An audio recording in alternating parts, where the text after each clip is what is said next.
There are a lot of YouTube mistakes that people talk about that honestly, I don't think matter that much. You're going to see some videos here on YouTube that say, oh, it's a mistake to upload a video as public. You have to do it unlisted first and then turn it to public. And that's the secret to getting so many views.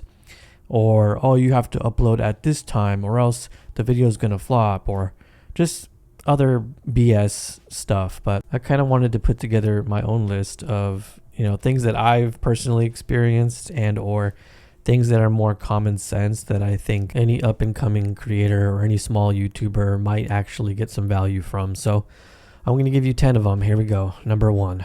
And these are in no particular order. I'm just going to give you 10. And the first one is weak packaging. Now, this is near and dear to my heart because I am a brand junkie. I really love the idea of branding, as you can see on my channel. Not just this channel, I have a couple different channels where this is my main focus because I feel like people need to know exactly what they're getting from you as soon as they go to your YouTube channel. The banner to the logo to the thumbnails, it should all tell a story. It all should be like, okay, I'm going to Bob's channel. Bob is talking about welding and this is the value. He's going to teach me how to weld. So that's a very clear structure when it comes to all the branding. But in particular, the thumbnails, guys. The thumbnail has to smash today. And what I mean by smash is it has to be, very, very unique. It has to be, very readable from a distance, especially on mobile. It can't be too cluttered with so many things going on where you can't see the subject and or the text. And it can't be confusing. And it's even a bonus if it has some synergy with your title. That's another new psychological hack that a lot of people are using, and it's working. They're using the beautiful combination of their titles and their thumbnails in a beautiful harmony that is just, getting people to click on them. So, guys, if you have weak packaging and you have like the best video in the world that you spent 5 months doing, nobody's going to click on it. Nobody's going to care. So, having weak packaging could really kill your YouTube channel. If that's something that you need to work on, then I definitely suggest spending time and getting better at the whole thumbnail, title, branding aspect of it. All right, number 2, and this might seem like it's common sense. Well, it should be common sense. Misleading titles or thumbnails, aka clickbait that breaks people's trust. And there's a difference between being hyperbolic and sensational versus just being downright misleading. You never want to give people a negative reason or a negative emotion after watching one of your videos. You want them to feel, oh, I got some value out of this video. Oh, this video entertained me. I want to come back again. But if you got people clicking away and clicking off angrily, like, oh man, this person said he was going to talk about this, and throughout the whole video I was waiting for him to talk about this and he never got to it, they're going to be pissed. They're going to be pissed off.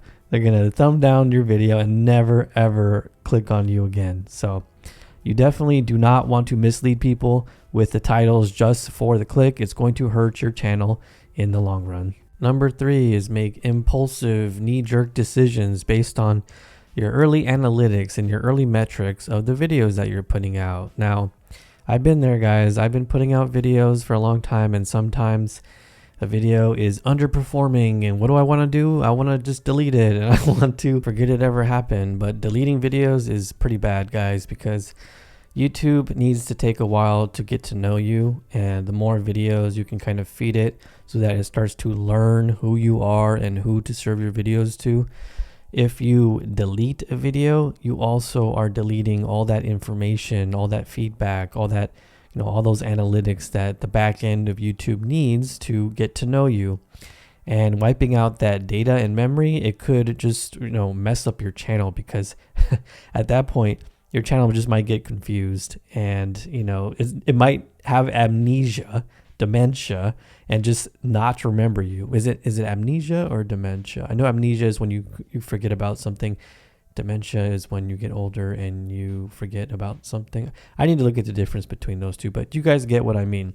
You do not want to give YouTube amnesia and have it forget who you are and who to feed your videos to. And guys, even if your videos are flopping out the gate, that doesn't mean that they won't pick up later on. I've had videos that, started at like 8 out of 10, it tells you how it's performing. And then it was just one of those slow growers. Fellas, you know what I'm talking about. There's slow growers out there. And sooner or later, that 8 out of 10 turned into a 2 out of 10 or a 1 out of 10 because it picked up later. So guys, having these knee-jerk reactions and impulsive deletions of videos, it's not a good look, and it's going to eventually hurt you. All right, number 4, and I'm calling this one audio or visuals are below, quote, good enough, end quote. Now, I say that because I'm going to make a video on this channel that says, are you too broke to start YouTube? And I tell you, no, you're not. You can just start with the phone in your hand. You don't need expensive mics, expensive cameras, or anything like that. But, okay, hear me out. It's a big but. You need your audio and visuals to be good enough, right? Good enough for the viewer to understand what you're saying and good enough for the viewer to understand what they're looking at. It doesn't need to be, like I said, HD, 4K, 8K quality, and the microphone does not need to be the top of the line microphone, but it just can't be a hindrance to their viewing experience. There can't be any resistance there. They can't be like struggling to try and figure out what you're saying because, your audio is distorted or, you have to give them a pleasant experience when they're viewing. So, I'll say here that the audio and visuals have to be good enough. If they're below good enough, then it's going to hurt your channel. All right, number 5 is perfectionism instead of actually publishing. Guys, we can be overthinking ourselves to the ground. We could be overthinking ourselves for years and years and not even getting started. That's the biggest thing that's hurting your channel and killing your YouTube channel is you. You are the one who is hurting your channel by not putting things out. By not, learning upload by upload, but no, instead you're just endlessly planning over and over. You're watching too much YouTube advice. You're watching too much YouTube 64. You're watching too many of my videos when you should just be, uploading and learning, right? Getting that feedback, tweaking, tinkering, shooting your shots into the universe, however you want to say it, testing, experimenting. This is how you learn and this is how you move forward. You can kill your YouTube channel if you never start your YouTube channel or if you take too long to put something out. And also, I've been here too before, guys, so let's all stop trying to be perfectionists and let's all just start doing. We should take from Nike and just do it. And number 6 is sponsor mismatches. Now, notice I didn't say just sponsors because the audience can take that, one of two ways. Sometimes your audience will support your sponsor because they'll be like, hell yeah, like he made it. Good job, bro. Bro's getting paid. But then what I mean by sponsor mismatches is if you're just, you're shilling a random crypto and you're a gaming channel or you're shilling a mattress when you're a movie channel, just these weird products that are totally unrelated to your niche or what you're about and what you're doing. And people automatically know, oh, that's for the money. It's only for the money. This person doesn't care or believe in this product at all. And it doesn't even make sense for this channel, but he just wanted to take the check. I think this can hurt the trust of your audience. And I think, yeah, it's a big mistake because once someone's watching and they see just some random sponsor from some unrelated mobile game that they've never heard of, they're gonna have a sour taste in their mouth and they're probably not gonna want to come back to another one of your videos, and that's going to hurt your channel in the long run. All right, number 7 is just confusing your audience in general. If they subscribe for a certain thing or a certain topic or a certain niche or genre, and you just automatically start posting something different without telling anybody, no updates, you rebrand the channel, something like that, that's going to hurt your channel because, people are going to be confused, right? People don't like to be confused. And I'll actually add like going viral for something that, wasn't meant for your channel could also hurt your channel. Because I'll use myself for example. Let's say you run a channel like mine where it's giving YouTube advice, right? And then all of a sudden I randomly upload an out of the theater reaction to the new Avengers Doomsday when it comes out, and that reaction video on my channel goes viral, gets over 10 million views, and guess what, guys? YouTube 64 now has 50,000 subscribers who all came from that one video.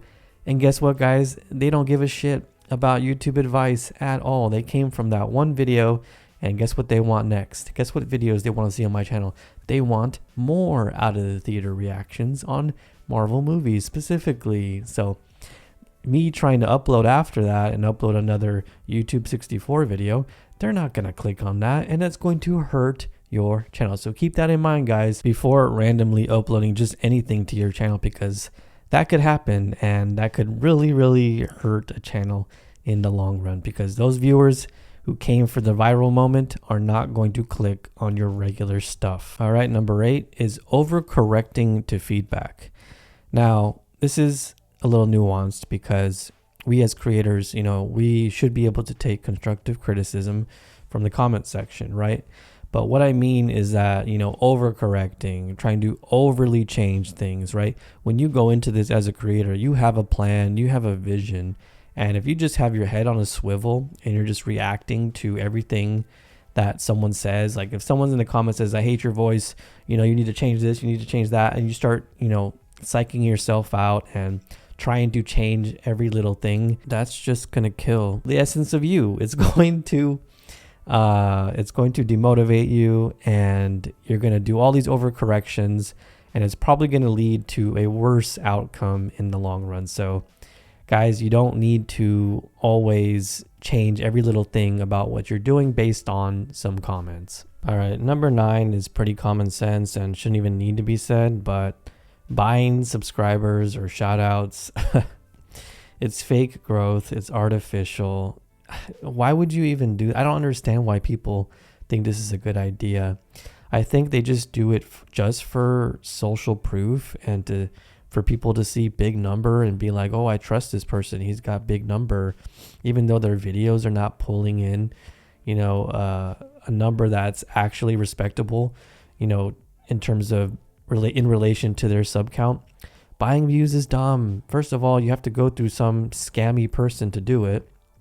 Second of all, I think you have to get them access to your account, which is dangerous in itself. And it's not worth it. You're getting a bunch of bots that are going to be there not clicking on your videos. It's like the dumbest thing you can do ever. And I don't know why people still do it, and I feel like I shouldn't even have to put this in here, but yes, don't buy subscribers, don't buy likes, don't buy shout outs from just random people who are going to flood a bunch of people your way who don't even have any interest in your stuff. Alrighty, and last but not least, guys, drum roll please, we reached number 10. Quitting too early is the biggest killer, and it's also the most depressing because literally it was you ended your own channel's life by stopping and giving up and quitting. It's literally the most depressing that you were your own worst enemy, and that is what led to the downfall of your channel yourself. And on that happy note, I hope you guys enjoyed today's video and got some value from it. I know I missed a ton of stuff, so go ahead and leave that in the comments below. If there are some other things, then maybe I'll make a part 2.